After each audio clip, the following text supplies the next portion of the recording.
आज हम करेंगे डिफरेंस मतलब फिगर्स के कुछ फॉर्मूले के बारे में आज हम देखेंगे। ओके, तो देखो, एरिया ऑफ रेक्टेंगल का फॉर्मूला क्या होता है? एरिया ऑफ रेक्टेंगल का लेंथ इंटू ब्रेथ होता है।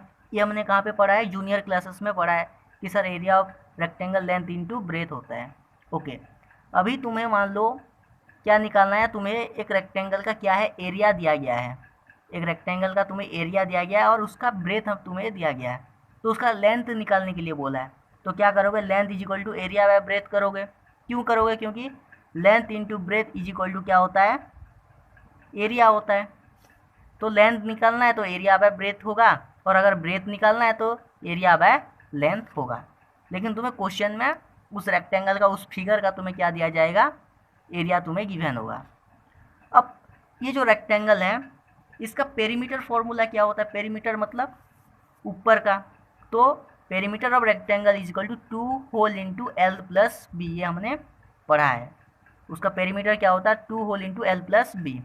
अभी एरिया ऑफ स्क्वायर क्या होता है? देखो, एरिया ऑफ स्क्वायर क्या होता है? एस इंटू एस होता है। मतलब जो साइड्स में स्क्वायर का क्या होता है? चारों साइड सेम होता है, तो हम एस इंटू एस करते हैं, मतलब साइड इंटू साइड करते हैं, तो एस स्क्वायर। इसका फॉर्मूला होता है एस स्क्वायर।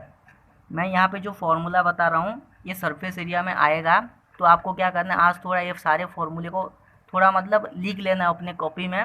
ये फॉर्मूले बहुत आने, मतलब ये फॉर्मूले सारे में यूज़ होने वाला है। इसको मैं बार बार नहीं बताऊँगा, और सारे फॉर्मूले कैसे डिराइव होते हैं ये भी हम डिटेल्स में करेंगे प्रैक्टिकली। मतलब सारे फॉर्मूले कहाँ से आते हैं ये हम देखेंगे, लेकिन ये फॉर्मूले को आज बेटा आपको कॉपी में नोट करना है पहले। तो देखो, एरिया ऑफ स्क्वायर क्या होता है? साइड स्क्वायर होता है। अब मान लो जो स्क्वायर होता है उसका सारे साइड क्या होते हैं? सेम होते हैं। तो सारे साइड अगर सेम होते हैं तो जो उसका डायगोनल होगा वो भी तो सर मतलब 1/2 के हिसाब से आएगा ना। मतलब ये दोनों का मान लो ये 1 है, ये 1 है, तो डायगोनल कितना आना चाहिए? D square is equal to 1 square plus 1 square. हम डायगोनल निकालते हैं तो ऐसे करते हैं ना हम। तो d square is equal to 2 का 2 आएगा, तो d is equal to √2। Diagonal कितना आएगा? √2। तो यहाँ पे हम कह सकते हैं कि डायगोनल एरिया ऑफ ये is equal to area of square is equal to 1/2 into diagonal square भी हम लिख सकते हैं। डायगोनल का स्क्वायर लिख सकते हैं। तो एरिया ऑफ फॉर्मूला कितना है? एक तुम ए स्क्वायर भी लिख सकते हो, और 1/2 होल इंटू डायगोनल का स्क्वायर भी, इसके हिसाब से भी तुम एरिया निकाल सकते हो एक स्क्वायर का। ओके, तो सर तुम पूछोगे कि रेक्टेंगल के केस में क्यों डायगोनल नहीं होता? 1/2 डायगोनल का स्क्वायर क्यों नहीं होता? ये एक अच्छा क्वेश्चन है। तो देखो क्या होता है कि जब स्क्वायर की बात आता है, स्क्वायर जब होता है तो स्क्वायर में क्या होता है? उसके जितने भी साइड होते हैं वो सेम होते हैं। लेकिन रेक्टेंगल के केस में क्या होता है? लेंथ अगर अलग होता है, ब्रेथ अलग होता है, तो उसका जब हम डायगोनल निकालने जाएंगे रेक्टेंगल के केस में, तो मतलब 1/2 के हिसाब से मतलब उसका डायगोनल नहीं आने वाला है। हम इसको प्रैक्टिकली सारे फॉर्मूले को डिराइव करेंगे, लेकिन थोड़ा बहुत समझ लो। स्क्वायर में क्या होता है? दो सारे मतलब स्क्वायर का जो साइड होता है वो सेम होते हैं। अगर ये 2 है तो ये सारे साइड क्या होंगे? 2 होंगे। तो उसका जो डायगोनल आएगा वो कितना आएगा?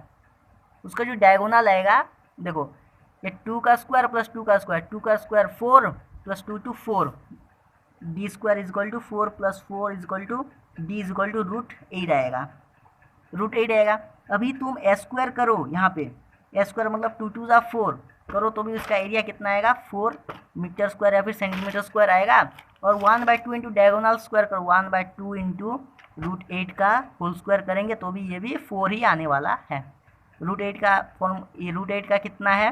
1/2 इंटू 8 है, 2 4 ज़ा 8, तो एरिया कितना आ रहा है? ये भी 4, ये भी 4। तो एरिया ऑफ स्क्वायर क्या है? ए स्क्वायर भी तुम लिख सकते हो, या फिर 1/2 डायगोनल का स्क्वायर भी लिख सकते हो। ये तुम्हारा क्या है? एरिया ऑफ स्क्वायर का। उसके बाद हमारा आता है area of 4 wall of a room. मान लो एक रूम में 4 ठो वॉल है, उसका एरिया क्या होगा? तो यहाँ पे देखो, area of 4 wall of a room क्या होगा? 2 whole into length plus breadth whole into height. Wall में क्या होगा? एक लेंथ ब्रेथ मिलेगा और एक हाइट हमें मिलेगा, तो होल इंटू हाइट भी हम करेंगे।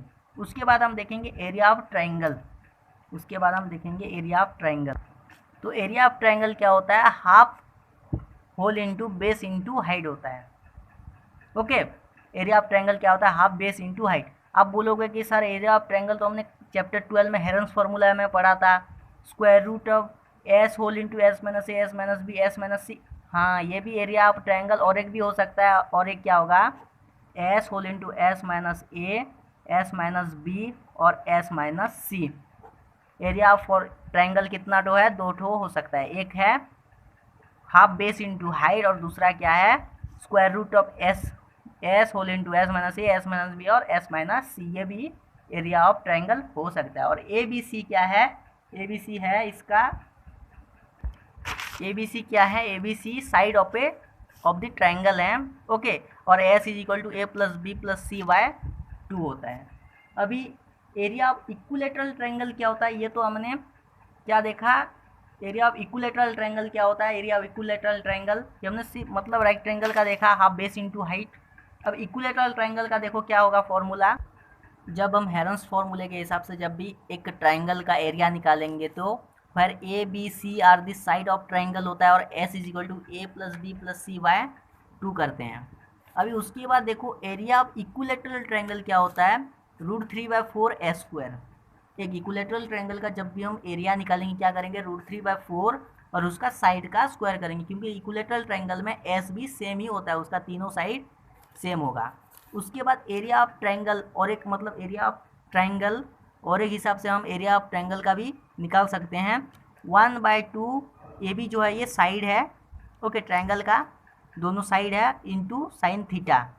यहाँ पे ए बी क्या है, where a and b are the length of any 2 side of triangle and theta is the angle between them. जो थीटा है उन दोनों के बीच में बनने वाला एंगल है। ओके, एरिया ऑफ पैरेललोग्राम क्या होता है, पैरेललोग्राम का हमने फिगर देखा ना, एरिया ऑफ पैरेललोग्राम क्या होता है, बेस इंटू हाइट अगर हम करेंगे तो एरिया ऑफ पैरेललोग्राम आ जाएगा। उसके बाद एरिया ऑफ रम्बस देखो, जब भी हम एरिया रम्बस का शेप का, रम्बस मतलब एक क्यूब शेप का जो होता है, इस शेप का रम्बस बोलते हैं हम, इसको हम रम्बस बोलते हैं। तो रम्बस का एरिया अब हम निकालेंगे तो क्या करेंगे, 1/2 whole into product of diagonal, इसका डायगोनल, ये जो डायगोनल होगा इसका दोनों डायगोनल का इंटू करेंगे तो हमें एरिया ऑफ रम्बस आएगा। उसके बाद एरिया ऑफ ट्रापिजियम क्या होता है, ट्रापिजियम फिगर आपने देखा है ना, दो जिस फिगर में 2 ठोस, एक पेयर ऑफ साइड पैरेलल होगा और एक नॉन पैरेलल साइड होता है, मतलब ये मान लो ट्रापिजियम है, इस शेप का होता है, इसको हम ट्रापिजियम कहते हैं। ये दोनों पैरेलल हैं और ये दोनों नॉन पैरेलल हैं। तो यहाँ पे एरिया ऑफ ट्रापिजियम जब हम निकालेंगे 1/2 सम ऑफ पैरेलल साइड, मतलब इन दोनों का दोनों पैरेलल साइड का सम करेंगे और इनटू हाइट हम करेंगे। हाइट कहाँ से आएगा, यहाँ से हम हाइट कैलकुलेट करेंगे। एरिया ऑफ सर्किल क्या होता है, ये सारे फॉर्मूले क्या करेंगे हम प्रैक्टिकली, मतलब सारे फॉर्मूले डिराइव करेंगे, लेकिन इसको एक बार आपको क्या करना है, कॉपी में नोट करके एक बार आपको लिखना है। एरिया ऑफ सर्किल क्या है, πr²।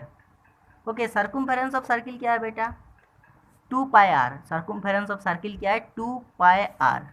लेंथ ऑफ आर्क, मतलब एक आर्क जब भी हम लेते हैं, आर्क क्या होता है, एक आर्क लेंगे तो उसका एरिया क्या होगा, उस लेंथ ऑफ आर्क का कभी तुमने सोचा है, ये भी हम यहाँ पे पढ़ेंगे इसलिए मैं बता रहा हूँ। 2πr थीटा बाय 360 डिग्री, एक आर्क का क्या होता है 360 डिग्री होता है, तो हम डिवाइडेड बाय 360 डिग्री करेंगे।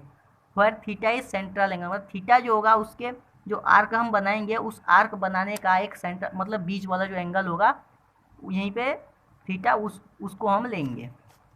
Angle of area of sector क्या होगा, एरिया ऑफ सेक्टर होगा 1/2 आर्क लेंथ इंटू आर होगा, मतलब लेंथ का फॉर्मूला क्या है, 2πr है और इंटू 2π थीटा है, लेंथ का फॉर्मूला इंटू आर हमें दिया गया है, ये 2πr थीटा है।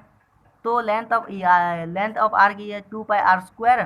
देखो लेंथ ऑफ आर्क हमें क्या दिया है, 2πr थीटा हमें दिया गया है लेंथ ऑफ आर्क, और यहाँ पे और एक आर्क हमें दिया गया है, तो यहाँ पे 2πr² थीटा बाय 360 डिग्री हम लिख सकते हैं। Okay, next area of semi circle क्या है, πr²/2। एक सेमी सर्किल का, सेमी सर्किल मतलब इस शेप का होता है, आधा सर्किल का आधा हम πr²2 लिखते हैं। उसके बाद सर्कमफेरेंस ऑफ सेमी सर्किल क्या है, πr। हम सेमी सर्किल का अगर सर्कमफेरेंस सिर्फ निकालेंगे तो हम सिर्फ πr लिखेंगे। पेरीमीटर ऑफ सेमी सर्किल क्या होता है, πr+2r। ओके, πr+2r हम क्या है, पेरीमीटर ऑफ सेमी सर्किल। बस इतना फॉर्मूला, ये 17 फॉर्मूले क्या करना है आपको याद करना है, और भी फॉर्मूले हैं। ओके, मैं यहाँ इतने फॉर्मूले के बारे में हम पहले डिस्कस करेंगे। उसके बाद जो फिगर होगा उसका फॉर्मूला हम देखेंगे, जैसे कि कोन हो गया, उसके बाद और भी फिगर हैं, स्पीयर, कोन, उसके बारे में भी हम देखेंगे। पहले इस सारे फॉर्मूले को क्या करना है, नोट करना है बेटा, ताकि बाद में आपको वो मतलब समझने में ईजी होगा।